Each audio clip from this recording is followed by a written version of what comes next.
Unresolved Problem segment tonight, the Trump inauguration.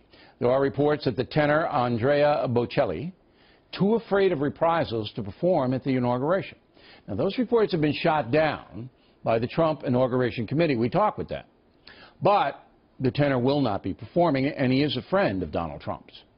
So it's apparent that some very powerful entertainment people in America do not want the Trump inauguration to be a star-studded event. Many performers are scared that they may lose work if they show up. Right now, there's no big-name talent booked for the inauguration, although the Trump people say that could change fast. Joining us from Dallas, Tommy Lahren, hosts a daily program on Blaze TV. So Kanye West appears with Trump, right? And then West gets hammered on social media like crazy, right? You know, it's amazing that the unloving and intolerant left, the tolerance is really one-sided, Bill, because they seem to be pretty accepting when their narrative is pushed, but as soon as Kanye ventures over to the other side, then that's somehow unacceptable, and he doesn't hear the end of it. And now he's got, you know, a psychotic breakdown because he's a Trump supporter. I think that it was, the breakdown was before, though, he met with Trump, was it not? It's hard to keep track of these breakdowns, but... Of course. Well, Kanye's had a breakdown since 2009 when he interrupted Taylor Swift at the VMAs, so let's be clear. But now the fact that he goes to Trump Tower and wants to reach out to our president-elect, that should be a moment the social justice warriors relish in, because that's unity. That's what they would want, but of course not, because it's President Trump. I don't follow the social media stuff. I don't go into the sewer. Did West really get hammered on Facebook and all these other things? Oh, my goodness, like crazy. Yeah. He's not allowed to meet with Donald Trump. He's not allowed to get his photo taken with Donald Trump. Time and time again, we see this. And not just meeting with Donald Trump, mind you, Bill. It's meeting with anyone that's on the right side, meeting with anyone that's got a conservative worldview. They don't like that. They don't want theirs to be mixing with ours. It's amazing. Do you think, and this is speculation, and I usually don't do that, but there's no other way to handle this story, because the Bocelli situation... It's foggy. I mean, we don't know if Bocelli isn't performing because he's afraid that he'll lose work or not. We just don't know. Bocelli says that's not true. The Inauguration Committee says not true. Published reports say it is true, and how do we know? But do you believe that there's pressure from the entertainment people in Hollywood and even Nashville? If you go and you perform at the inauguration, you might lose some work?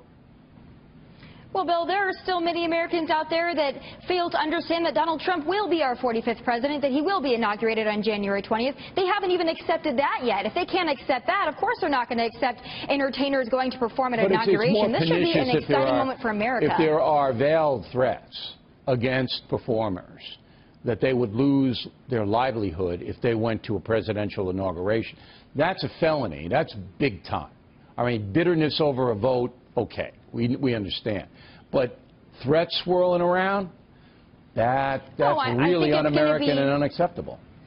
Well, of course it is, but I think it's kind of the side eye, the same thing that we saw in the election. Oh, you're a Trump supporter, you must be a racist, you must be a bigot, you must be in the basket of deplorables. We saw that, we're still seeing it. I'm still wondering when they're going to accept the fact that he's going to be our president. Then maybe we can move on and actually unite. But they're never going to do that.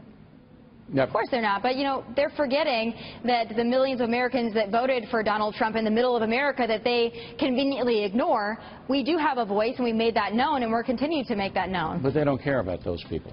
You know. They're going to have to, Bill, if they want to win an election. Yeah, maybe. Maybe. They're just hoping that Trump self-destructs. That's the hope on the left. Tommy, thanks very much as always.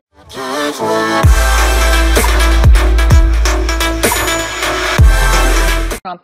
Is Kanye West going to be part of the festivities that you're planning? No. No, okay. Kanye and Donald are good friends. Donald's a great admirer of Kanye, as we all are, but he's not performing at the inauguration. So you've been in charge of the planning. I know you've been raising a lot of money, up to $75 million to finance all the things. You got 4 days planned. How is the planning going? The planning's going great because I'm the best concierge and baggage claim person that you can imagine. It's complicated, right? An inauguration is a tribute to the office. It's a tribute to democracy. It's a tribute to the only peaceful transfer of partisan politics that ever happens this way in the world. So it starts on Tuesday and it ends basically on Saturday morning with a cadre of very complicated events. But we're You know, we're hosting a couple million people on site in Washington, 150 million people watching on TV during those events, and you know, within that week, 300 or 400 million people watching around the world. So it's quite an event. And you're planning a lot of it. You've been working also with Mark Burnett, who knows Donald Trump very well, obviously producer of The Apprentice, the creator. What is Mark Burnett doing? Because we all know he knows how to produce a reality event, of which this is going to be one of the biggest ones Donald Trump, or the biggest one Donald Trump will ever be a part of. Look, we have a great group of Donald's visionary friends, Mark Burnett and Steve Wynn, and they bring a vision to silos of events and then produce them. So Mark has a great chemistry with Donald. He knows him well. They did this for 10 years. Yeah. And so he's taking one night with Stephanie Winston Wilcox, who's one of the great event planners of the world, a relentless, incredible woman. But the details of all this are amazing, right? So the smallest dinner is 400 or 500 people. The largest dinner is 22,000. 22,000. Yeah, Huh. and we have 3 of them at one time. So being a party planner is very difficult. It's better than a cabinet job because it has a beginning, a middle, and an end. But to do it seamlessly and then to produce it for TV. So it's different just having a production, as you know, right, than having TV. And at the same time, you know, everybody's working on the transition. The president's last choices have been awesome, and I think he's done it with considered and thoughtful acumen. So it's a lot going on at one time. But this administration, by December, will have filled 80% of the most important jobs, which is far ahead of any other administration. So in terms of the numbers, they've filled a lot. You know, I don't know if you just heard as we were coming into the commercial, Trump, well, today obviously announced 2 more picks, right? You got state, you got interior. Both of them are white men, so now you've got all 4 of the most influential cabinet jobs. If you look at attorney general and state, defense and treasury, all white men. President Obama, there was a woman in there was an African-American. George W. Bush, Colin Powell was on that list. Is this an issue for Trump? Zero issue. Look, first of all, previous administrations had gigantic reservoirs of qualified candidates from which to choose. So if you looked at Hillary could have chosen from a legion of President Obama's previous picks who were qualified, who were confirmable, who were interested, who were available and had some experience. President-elect Trump started from scratch saying, I'm going to find a reservoir of people who know how to use the system but are not of the system, and started from point zero. So the idea was start in the main jobs with the most qualified people. Diversity, obviously an issue across the fabric of the tapestry, but at the beginning, getting those beginning jobs is getting the best qualified people. So, and it's happened. I mean, Steve Mnuchin is an unbelievably safe set of hands and very, very smart, dedicated loyalist at Treasury. Wilbur Ross at Commerce. Rex Tillerson, I think, is a dream pick. And all of this controversy around his relationship with Russia is you need experienced warriors. Warriors who know where the hardware is, who know what the subtlety of a cultural sixth sense is, who know what the issues on a historic basis have been, who are free of a bureaucracy. So you happen to pick in this man, by chance, an organization that's bigger than the State Department. Right? The State Department has a budget of $65 billion. ExxonMobil is $590 billion in assets, $65 billion in revenues, 50 countries around the world.